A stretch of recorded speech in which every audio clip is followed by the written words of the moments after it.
Sponsored by 666bet.com. This is Gordon Cassius Fry from CV in association with Macklin's Gym, Marbella and 666bet. We're in a hotel here. It's the day of the press conference, the final one between Nathan Cleverly and Tony Bellew. With me, I've got Nathan Cleverly.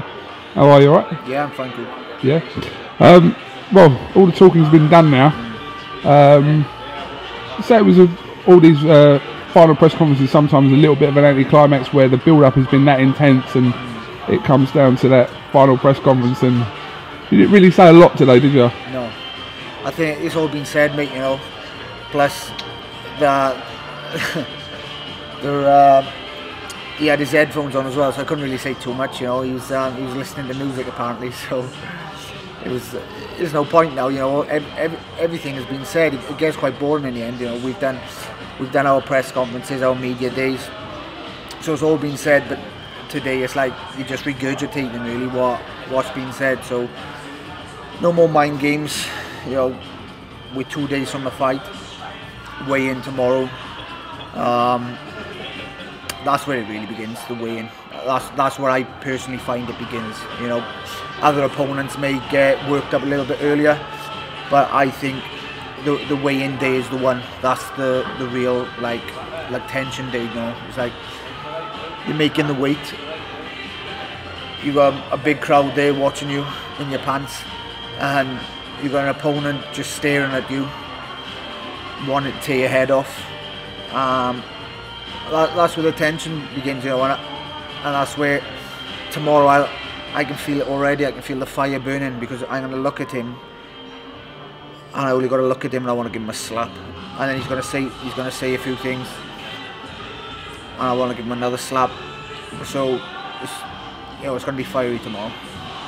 I don't want to tempt fate, but obviously you two have been put into these head-to-head situations quite a numerous amount of times in this build-up. Yeah. And has it surprised you that it had not been kept civil, but you have kept it on a kind of level? You know, you know what's at stake here if you start kicking off properly in press conferences and stuff. To be honest, mate, you know, we've been warned as well. You know, with the boxing board of control, have sent letters out to both fighters. I've been warned. I've had 2 letters now sent to my door, just saying, can you maintain the way you know conducting yourself in a professional manner, you know, because they don't want to see me and Tony Bellew headbutting each other and chinning each other in media days. So we've been warned, and to be honest, I don't think I'd lower myself to do that anyway. You know, I don't need to give Tony Bellew a cheap shot. He may want to give me a cheap shot at some point. He may want to try and slip the head in tomorrow at some point, a cheap shot. But I'm going to leave it for fight night. That's where I'm going to get all my shots off. Speaking to Tony Bellew, you can sense the hatred towards you. You've got a record saying you don't hate him because that's wasting an emotion and things like that. But what is it then? If you don't hate him, what is it? I strongly dislike the guy. Strongly dislike. I think, you know, hating someone is like, that's a big, strong word, you know, and I think that's a strong emotion. I think it's like, I think that shows a little bit of weakness. If someone makes you hate you that much, then you've obviously got inside their head to make them hate you. Why would you want to hate someone? Because they've obviously in your head. I'm in his head. I'm in that guy's head. I've beat him once. He's bitter. I've won all the titles he's had. He hates me for that. I'm his big rival. I was #1 light heavyweight under Frank Warren. He hated me for that. And now I'm back on Sky Sports and on the verge of beating him for a second time. And that fear. And he hates me for all that. He hates me for all that. So that's what I'm saying. It's a weakness. I'm in his head. But I don't, like I said, I can't say I hate the guy because I don't really think of him that much. You know, I don't leave him affect me that much, but I strongly dislike him. I dislike the way he looks. I dislike the way he talks, the way he opens his mouth. And, you know, he's, like I say, he's a bully boy. He is an absolute bully boy, this guy. The way, you know, he's a big guy. And he opens his mouth, he tries to intimidate people. I've seen the way he talks to people on Twitter. I've seen the way he tried it with me. He tried it the first time in Liverpool. You know, he tried bullying me then. You know, he said a few things. And physically he tried bullying me, and he couldn't. I stood up to him and took him down. This time I'm going to stand up to him and I want to smash him down. In the head-to-head today, we could obviously see that words were being exchanged by you and Tony, which were quite being calmly said up until towards the end. Can you tell us what was said in between that period of time? Well, we was mumbling a few things back and forth, and then he just said something like, "How's the AA meetings going?" So, mate, I don't know what that. I seriously don't know what that guy's got in his head. That guy's got so many things in his head. He said so many things to me. I'm thinking, this guy is nuts. This guy is absolutely nuts, mate. He's lost the plot. He said so many things to me on a personal level. I'm thinking, how can he stoop that low? Is he that desperate? Is he that desperate to stoop that low and try and say things like that? How's the AA meetings going? You know, by the sounds of it, you have no idea what he was talking about. I have no idea. And you know, my reply was, well, academics and athlete meeting, you know, and I don't know what goes through his head, mate. That desperate to try and play mind games and try and say these things, and it's sad. You know, I feel sorry for the guy. Obviously, we've got the weigh-in tomorrow, and it's the final time before the fight where you two are put within touching distance of each other. So, I'll be honest with you. I mean, I don't really know what to expect tomorrow. Yeah. For the good of the sport, everyone hopes it's sort of civil, but also it is a fighting game. And yeah. Well, like I said, mate, we've had letters with the door. He's probably had letters as well. Well, no doubt he's had letters. So we know what the British Boxing Board of Control want. We know what a few people in TV want, but like you say, it's a fight game, mate. You know, this is a fight, and you got two guys. He absolutely hates me. He hates my guts. This guy. He wants to hurt me bad. At any opportunity, he wants to try and hurt me. Whether it's he'll try verbally or try physically, he just wants to go at me. He hates me that much. And when I see him, he goes through me. I just dislike him. I just dislike the way he looks and just the way he talks. He just really annoys me. So, and it's going to be tension. I don't know what's going to happen. I don't know when I see him and he sees me. But, you know, maybe we will kick off. But today, like you say, you got security in the way. Otherwise, we would be at it. There's no doubt about that. We would be at it, but there's security holding us back. Match, we'll put security in place. So it is what it is.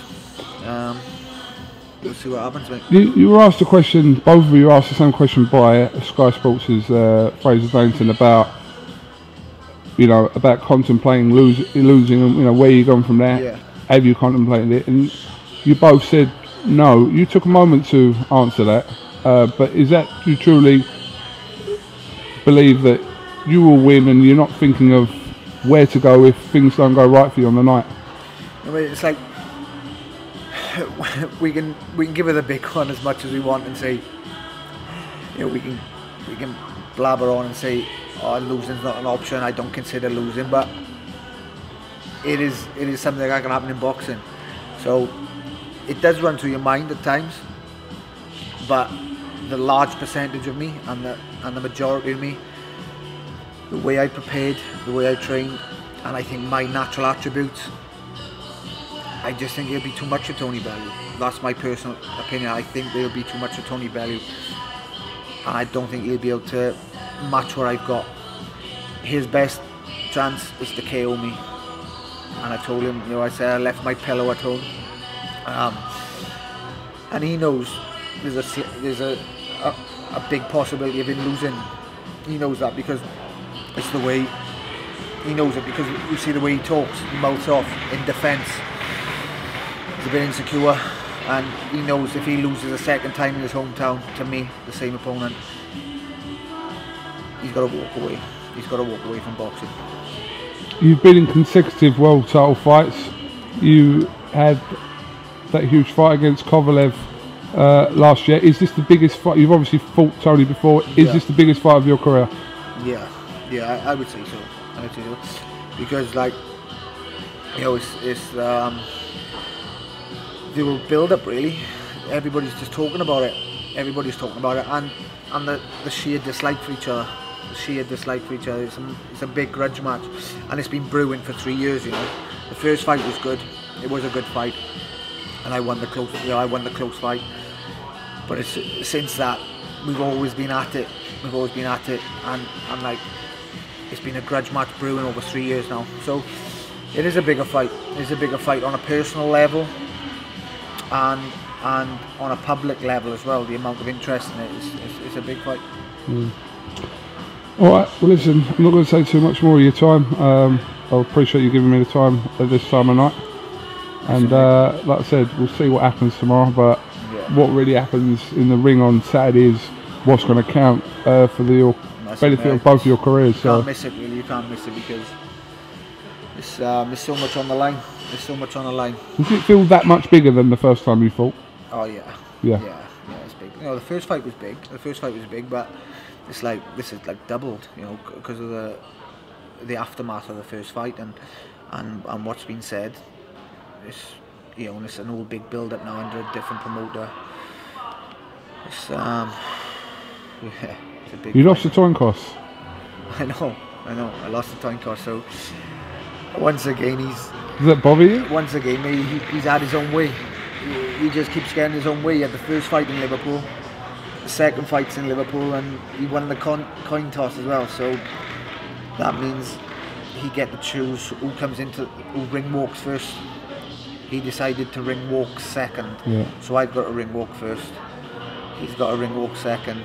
You know, because he's the main man. So he wanted to ring walk second. So you can have that. You can have that, mate. But I'll be the last one leaving the ring, the winner. Okay. Alright, well Nathan Cleary, thanks for talking to iFull TV, and listen, best of luck this Saturday. Like I said, it's a huge night of boxing here in Liverpool, and whatever happens will happen. Cheers, Goog. Alright, thank you very much. Cheers, man. The Big Fight, sponsored by 666bet.com.